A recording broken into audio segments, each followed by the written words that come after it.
The Watcher in the Woods. Rain followed Ethan Holloway all the way to Black Hollow. Not the violent kind of rain that arrived with thunder and fury, but the cold European drizzle that seemed endless. A curtain of silver mist hanging over the empty roads and dark forests of northern England. It painted the world in muted shades of gray and drowned the horizon beneath fog. Ethan sat behind the wheel of his father's old Volvo fingers, tightening around the cracked leather steering wheel as the narrow road curved deeper into the woods. Beside him, his mother stared silently through the passenger window. She had barely spoken during the entire 6-hour drive. Not since the funeral. The windshield wipers dragged back and forth with a tired rhythm. Scrape, scrape, scrape. The sound was beginning to crawl beneath Ethan's skin. "You should sleep when we arrive," he finally said quietly. His mother did not answer at first. Then, without looking at him, she whispered, "I never wanted to come back here."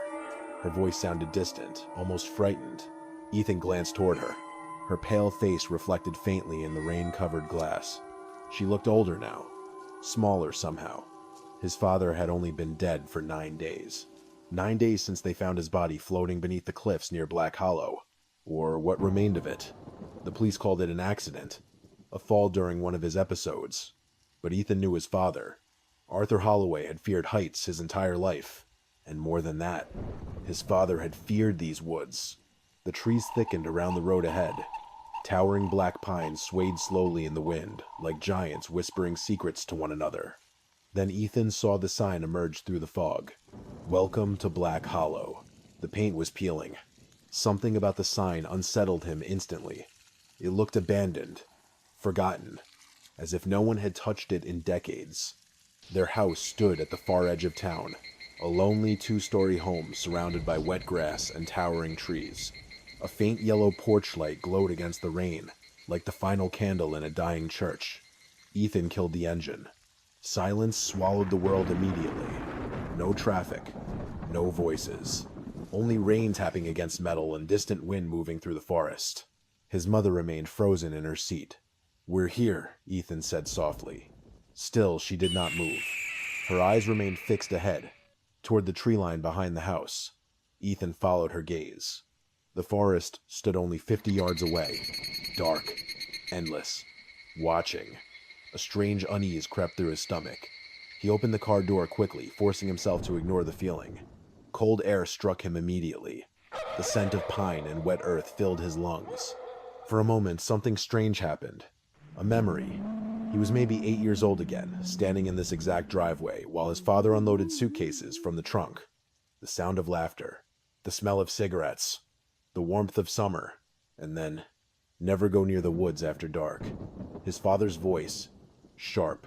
Serious. Terrified. The memory vanished as quickly as it came. Ethan grabbed their bags and led his mother inside. The house felt colder than outside. Dust floated through the dim hallway light. The furniture remained covered beneath white sheets like silent ghosts waiting patiently in the dark. His mother moved slowly through the living room. She kept everything the same, she whispered. Grandmother Eleanor had died 3 years earlier, yet nothing inside the house appeared touched since then. Old paintings still hung crookedly on the walls. The grandfather clock still ticked softly in the corner. Even the smell remained unchanged. Old wood, dust, lavender, and something faintly rotten beneath it all. Ethan carried their bags upstairs. His childhood bedroom waited exactly as he remembered. The same narrow bed, the same bookshelf, the same window overlooking the woods. Lightning flickered faintly beyond the trees. He stepped toward the glass instinctively. The rain had become heavier now, turning the backyard into mud and shadow. The forest beyond swayed gently in the storm. Ethan frowned. Something moved between the trees. At first, he thought it was only branches. Then he saw it again. A figure, tall, standing perfectly still among the pines. His breath caught. The man stood half hidden by fog and darkness, too far away to see clearly, but unmistakably human. Ethan stared hard into the rain. The figure did not move, did not wave, did not step forward. It simply stood there, watching the house. A pulse of cold unease spread through Ethan's chest. Then, lightning flashed again, and the figure was gone. Ethan stepped backward from the window immediately. His rational mind tried to explain it away. A trick of the storm, a tree stump, exhaustion, grief. But deep down, he knew what he saw. That night, sleep refused to come. The wind moaned softly through the gutters while rain tapped endlessly against the roof above him. Ethan lay awake, staring at the ceiling. 2:13 a.m. glowed on his phone screen. Then came the sound. A dog barking somewhere outside. Another answered farther away. Then another. Within seconds, the entire town seemed alive with barking dogs. Not playful barking. Warning barking. Fear. Ethan sat upright slowly. The barking stopped all at once. Silence returned. Then, crunch. A sound outside his window, like a foot pressing into wet grass. Ethan froze. Another step followed. Closer. Crunch. Crunch. His pulse quickened violently. He moved toward the window carefully. Rain streaked the glass in silver lines. At first he saw nothing. Then lightning illuminated the backyard again. And there he was. The man stood at the edge of the woods. Closer than before. Far closer. Ethan could now make out details. A long dark coat hanging motionless in the rain. Tall shoulders, thin posture, and pale skin. The figure stared directly toward Ethan's room, neither moving nor blinking. Ethan's mouth went dry. What the hell? The words barely escaped his lips. Suddenly, the porch floodlight flicked on by itself. The bright light flooded the yard, and the figure vanished instantly. Ethan jerked backward. Gone. Completely gone. No footsteps. No movement. Nothing. Only rain falling across empty grass. The next morning, the town felt wrong. Black Hollow looked beautiful in the pale morning fog. Old stone buildings lined narrow streets. Small cafes sat beneath hanging flower baskets. Church bells echoed faintly through the cold air. It should have felt comforting. Instead, it felt dead. The people were worse. Every conversation stopped when Ethan entered a room. Eyes followed him constantly, especially when they heard his surname, Holloway. At the local grocery store, an old woman dropped a glass bottle after hearing his name. The crash echoed loudly through the aisle. Her face turned pale. "You shouldn't have come back," she whispered. Then she hurried away before he could respond. By afternoon, rain covered the town once more. Ethan returned home carrying groceries. His mother sat at the kitchen table, smoking silently. She looked exhausted. "Mom, Ethan said carefully, "Did Dad ever talk about the woods?" Her hand froze around the cigarette. For several seconds, she said nothing. Then no. "He used to warn me about them. He warned everyone." Ethan frowned. "What happened here?" His mother looked toward the dark kitchen window. Fear appeared in her eyes so suddenly it startled him. "Never go beyond the tree line after dark." The exact same words his father once spoke. Ethan felt cold immediately. "Why?" But she only shook her head. That evening, the storm grew worse. Wind rattled the windows violently. The trees outside bent and groaned like living things. Ethan sat alone in the upstairs bedroom, unable to focus on the book in his hands. His eyes kept drifting toward the window, toward the forest, toward the fear growing quietly inside him. 7 p.m. The power suddenly died. Darkness swallowed the house instantly. Ethan cursed softly. Then came the sound downstairs. 3 slow knocks against the front door. Knock, knock, knock. Ethan stood immediately. Another knock echoed through the house. His mother's bedroom door opened down the hall. "Did you hear that?" she whispered. Before Ethan could answer, the porch light flickered back on. He turned instinctively toward the window, and his blood froze. The man stood directly beside the backyard fence now, only 20 feet away. Rain poured over him in silver streams. His face remained partly hidden beneath darkness, but Ethan could see enough. The pale skin, the hollow eyes, the familiar shape of his jaw, and then lightning exploded across the sky. For one impossible second, Ethan saw the man clearly. It was his father's face. Older, decayed, but unmistakably his father, Arthur Holloway, standing silently in the rain. Watching him, Ethan stumbled backward in horror. No, the figure smiled faintly. Then the porch light died again. Darkness returned, and from somewhere inside the house, Ethan heard slow footsteps moving across the first floor beneath him. Footsteps inside the house. For a few seconds, Ethan Holloway could not breathe. He stood in the dead darkness of the upstairs hallway, one hand pressed against the cold wall. His mother behind him whispering prayers she had not spoken since childhood. Beneath their feet on the first floor of the old house, something moved slowly across the wooden boards. Step, pause, step, pause. Not hurried, not lost, not searching. It walked as if it knew the house, as if it had walked through these rooms 1,000 times before. Ethan's mother gripped his arm so tightly her nails bit through the sleeve of his jumper. "Don't go down," she whispered. "Ethan, please." But he was already moving. The sensible part of him screamed that he should lock himself in the bedroom and call the police. Yet another part of him, the broken, grieving son who had buried his father less than 2 weeks ago, needed to know.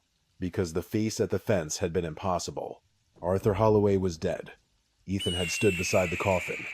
He had watched the priest lower his head and speak of mercy. He had placed one trembling hand on the polished wood and felt the terrible finality of it. But the man in the rain had carried his father's eyes. Not perfectly, not naturally, almost like a memory trying to wear flesh. Ethan reached the top of the stairs. Below him, the hallway disappeared into blackness. The power had not returned. The only light came from a weak smear of moonlight crawling through the windows. "Dad," Ethan called. The word left him before he could stop it. The footsteps stopped. Silence pressed against the house. His mother let out a small broken sound behind him. Then, from somewhere near the kitchen, a voice answered. Low. Wet. Almost familiar. Ethan. His entire body turned cold.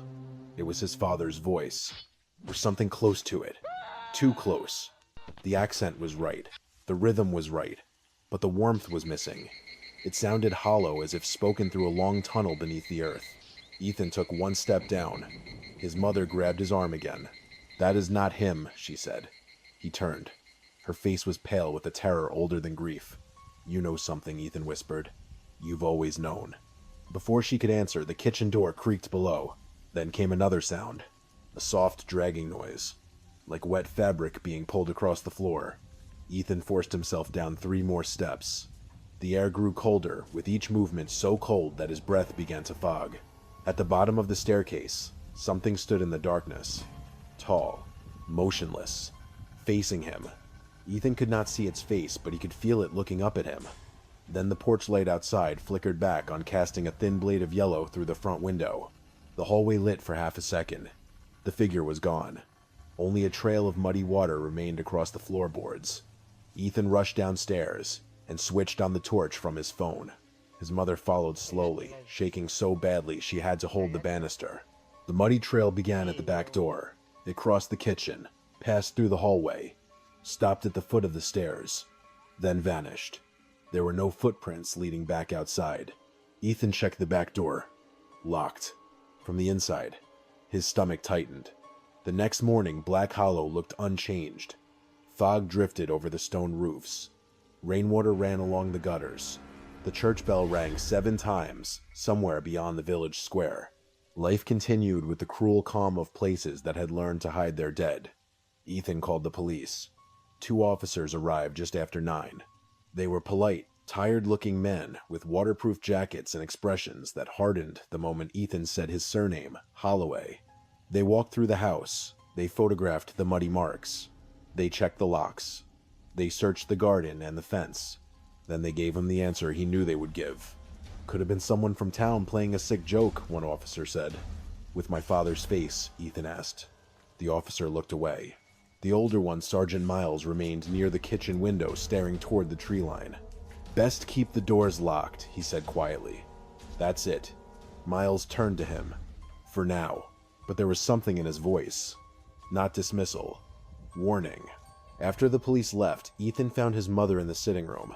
She sat beneath the covered portrait of his grandmother, hands folded in her lap, eyes fixed on the fireplace. "Tell me what happened here," Ethan said. She did not look at him. "Your father was never the same after we left Black Hollow. I was a child. I remember nothing. You remember enough." He stepped closer. Why was he afraid of the woods? His mother closed her eyes. For 3 days when you were 8, your father disappeared. Ethan's mouth went dry. He said he had gone walking, she continued. But when they found him, he was barefoot, covered in mud, standing at the edge of the forest behind this house. He had no memory of where he had been, no memory of what he had seen. Her voice trembled. But after that, every night he watched the tree line. Every night he checked your bedroom window. And every night he told me the same thing. What? She opened her eyes. He said something had followed him home. The room seemed to darken around them. Ethan remembered his father sitting awake in the kitchen at midnight, a glass of whiskey untouched before him, staring toward the back garden. He remembered locked doors, closed curtains, the smell of cigarette smoke in winter. He had thought it was sadness. Now he wondered if it had been survival. That afternoon, Ethan went into town. He needed answers from someone who was not afraid to speak. Black Hollow's library stood beside the old church, a narrow stone building with ivy crawling across its walls. Inside, the air smelled of paper rain and old dust. Behind the desk sat a woman in her early 30s with dark auburn hair tied loosely behind her neck. She looked up as Ethan entered. For one moment, recognition passed across her face. "You're Arthur's son," she said. Ethan stopped. "You knew my father." Everyone knew Arthur Holloway. Her voice was calm, but her eyes were careful. "I'm Evelyn Ward," she said. "I run the archives here. Then maybe you can tell me why everyone in this town looks at me like I've brought the plague." Evelyn studied him for a long moment. Then she locked the front door of the library and turned the sign to closed. "Come with me." She led him down a narrow staircase into the basement archive. Shelves of old newspapers and parish records lined the walls. A single lamp glowed over a wooden table. Evelyn pulled out a box marked Black Hollow Disappearances. Inside were newspaper clippings. Many of them. Ethan read the headlines with growing dread. "Local boy vanishes.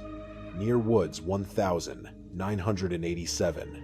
Search continues for missing girl 1,994. Father of 2 found wandering after 3 days, 2001. Child claims. Dead mother watched from trees, 2009. His fingers stopped on one article. Arthur Holloway returns after forest disappearance. There was a photograph of his father, younger, paler, eyes wide with something close to madness. Beside him stood Ethan's mother, holding Ethan as a child. "What is this?" Ethan whispered. Evelyn lowered her voice. "There is something in those woods. People here have known for generations." "That's impossible." "Yes," she said. "Most terrible things are, until they stand outside your window." Ethan looked at her sharply. She already knew. "You saw him," she said. He did not answer. Evelyn's face softened, not with pity, but with fear. "Something came back wearing your father's face." The words struck him like a physical blow. "No, my father is dead. I know." "Then what did I see?" Evelyn leaned closer. "In Black Hollow, grief is not safe. The thing in the woods uses what you miss, what you regret, what you would open the door for." That evening, Ethan returned home with copies of the old articles folded inside his coat. The house was quiet. Too quiet. "Mom," he called. No answer. He checked the sitting room. Empty. Kitchen. Empty. Her bedroom. Empty.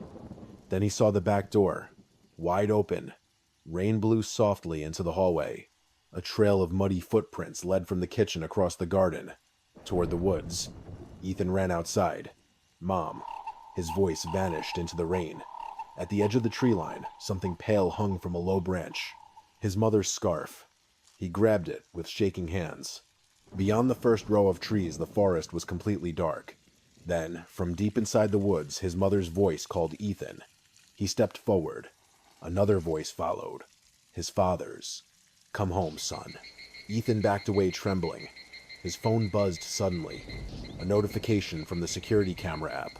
Motion detected upstairs hallway. Ethan turned and ran back into the house. His hands shook as he opened the footage.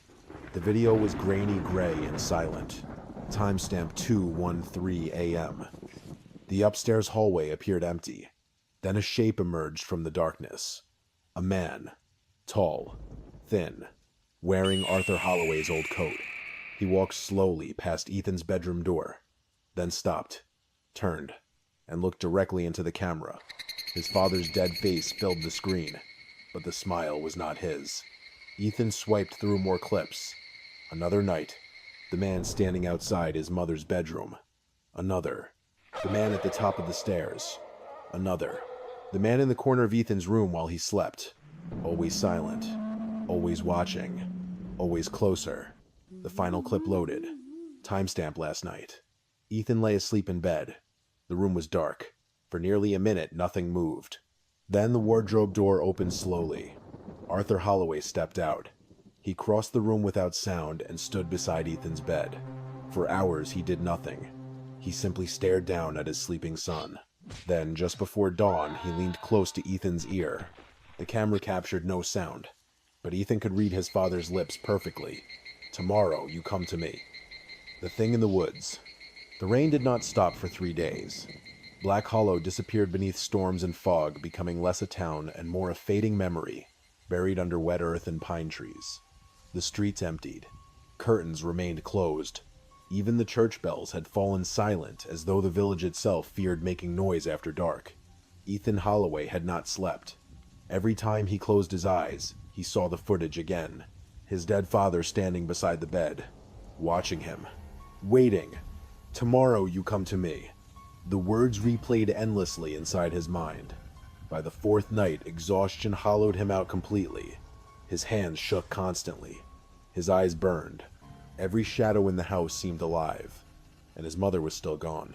The police had searched the woods near the property, but found nothing except the scarf hanging from the branch and footprints washed apart by rain. Sergeant Miles had avoided Ethan's gaze during the entire search, almost like he already knew they would never find her. Ethan stood at the kitchen sink, staring into darkness beyond the window. Rainwater slid down the glass in crooked silver lines. Somewhere beyond the tree line, hidden beneath endless black pines, something waited for him. The old clock in the hallway ticked softly behind him. Tick, tick, tick. Then the kitchen light flickered once. Ethan froze. A cold breath touched the back of his neck. He turned violently. Nobody stood there, but muddy water had appeared across the floorboards again. Fresh footprints, leading toward the staircase. Slowly, Ethan followed them upstairs. Each footprint shimmered beneath the weak yellow light. Step, step, step. At the end of the hallway stood his bedroom door. Open. The room beyond was dark. The footprints disappeared inside. Ethan's pulse thundered painfully in his chest. "Dad," he whispered before he could stop himself. No answer. Only the sound of rain against the roof. He stepped into the room carefully. Empty. But the window was open. Cold wind drifted through the curtains. And outside, a figure stood at the edge of the woods, waiting. Ethan stumbled backward. His father's pale face watched him from the darkness between the trees. Then slowly, the figure raised one hand, pointing deeper into the forest. "Come." Ethan slammed the window shut and pulled the curtains closed immediately, breathing hard. A knock echoed downstairs. 3 slow knocks. Knock, knock, knock. Ethan grabbed the fireplace poker from the hallway and descended carefully. When he opened the front door, Evelyn Ward stood there beneath a black umbrella, rain dripping from the edges of her coat. One look at Ethan's face told her everything. "He's getting stronger," she said quietly. Ethan lowered the poker. "You knew this would happen." "Yes." "Then tell me what he is." Evelyn stepped inside without waiting for permission. The warmth of the house vanished almost instantly after she entered. Rainwater dripped softly onto the wooden floor as she removed her gloves. "There are stories older than Black Hollow," she began carefully. "Long before the town existed, people disappeared in these woods. Hunters, travelers, children. Some returned days later. Like my father. Yes. But they were never truly the same." Ethan stared at her. "What happened to them?" Evelyn hesitated. "Something lives beneath the forest." The words sounded absurd. Impossible. Yet after everything Ethan had seen, impossibility no longer mattered. "It doesn't have a real form," Evelyn continued. "It learns from grief, from memory. It becomes what people most desperately wish to see again. My father, your father, entered the woods years ago. Whatever came back wore his face well enough to fool everyone. Even your mother." Ethan felt sick. "No." Evelyn's eyes softened. "I think part of him survived for a long time. Long enough to protect you. Long enough to fear what was happening to him." Ethan remembered the sleepless nights of childhood, the locked doors, his father checking the windows repeatedly, the fear in his eyes whenever darkness fell. Tears burned Ethan's vision unexpectedly. All those years, he was trying to keep it away from you. Silence settled heavily between them. Then Evelyn stepped closer. There's something else. Ethan looked up. The thing in the woods cannot fully become someone unless invited. A terrible realization spread across his face. The voices, he whispered. Evelyn nodded. It wants you to follow it willingly. Lightning flashed outside. For one brief second, Ethan saw movement beyond the curtains. Someone crossing the yard. He rushed to the window and pulled the fabric aside. Nothing stood there. Only rain. But in the mud beneath the kitchen window, words had been written with a finger. "Come find her." Ethan's blood turned cold. "My mother," he whispered. Evelyn grabbed his arm. "That's exactly what it wants." But Ethan was already reaching for his coat. The forest swallowed sound. Rain dripped from towering branches high above while fog crawled between the trees like pale smoke. Ethan walked beside Evelyn through the darkness, carrying only a lantern and the old hunting rifle his father once kept locked away in the attic. The deeper they moved into the woods, the colder the air became. No birds, no insects, no wind, only silence. Ethan could feel the forest watching them. Then he began noticing shapes between the trees. People, standing motionless in the darkness. At first he thought they were illusions caused by fog, but then lightning illuminated the woods. Faces appeared everywhere. Men, women, children, pale figures standing silently among the trees. Watching, Ethan raised the rifle shakily. "What are they?" Evelyn's face had gone white. "Don't look directly at them." One of the figures stepped forward, an old woman with hollow white eyes. Then another moved, and another. Soon dozens surrounded them silently beneath the trees. The missing people, or what remained of them. Ethan's breath came faster. "We need to go." "No," Evelyn whispered. "We're close." Ahead through the fog, Ethan saw ruins emerging from darkness. An old stone church hidden deep within the forest. Its roof had collapsed decades ago.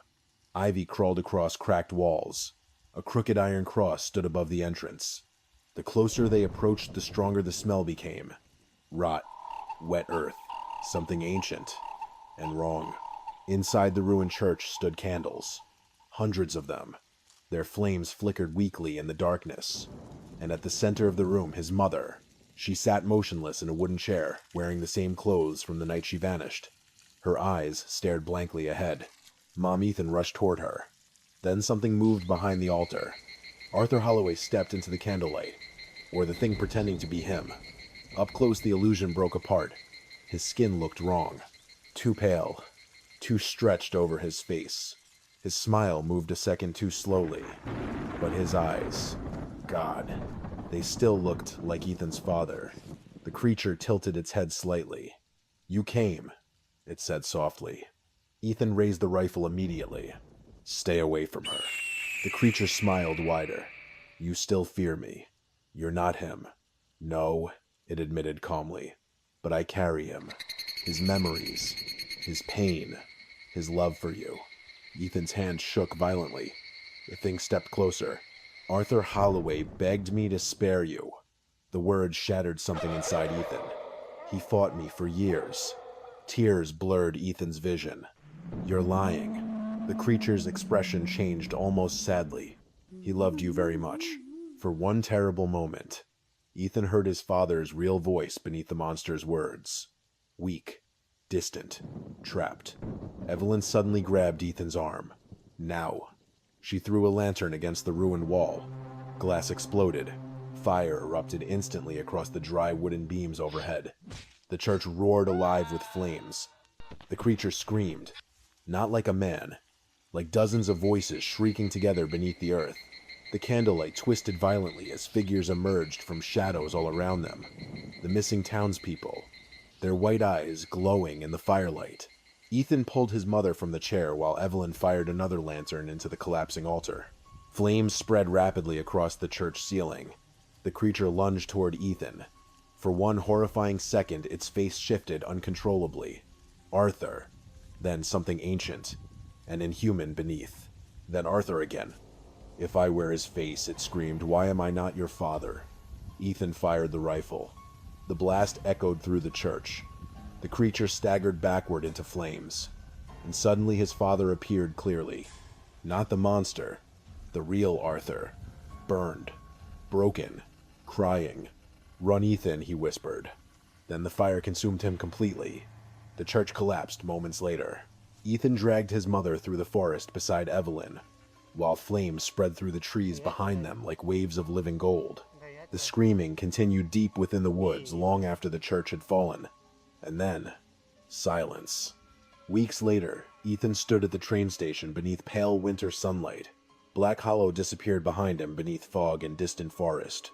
His mother sat quietly beside the window inside the train carriage, fragile but alive. She remembered almost nothing after leaving the house that night. Evelyn remained behind. Someone had to watch the woods. As the train began moving, Ethan looked one final time toward the tree line beyond the village. For a moment, he thought he saw a man standing among the pines. Tall, still, watching him leave. Then the fog swallowed everything. Months passed. Spring arrived slowly. Rain finally gave way to sunlight. And far away from Black Hollow, another family moved into the old house beside the woods. A little boy stood at his bedroom window late one evening, staring toward the tree line curiously. The forest was dark and silent. Then he noticed someone standing between the trees. A tall man, in a long dark coat, motionless, watching the house. And slowly, very slowly, the man smiled.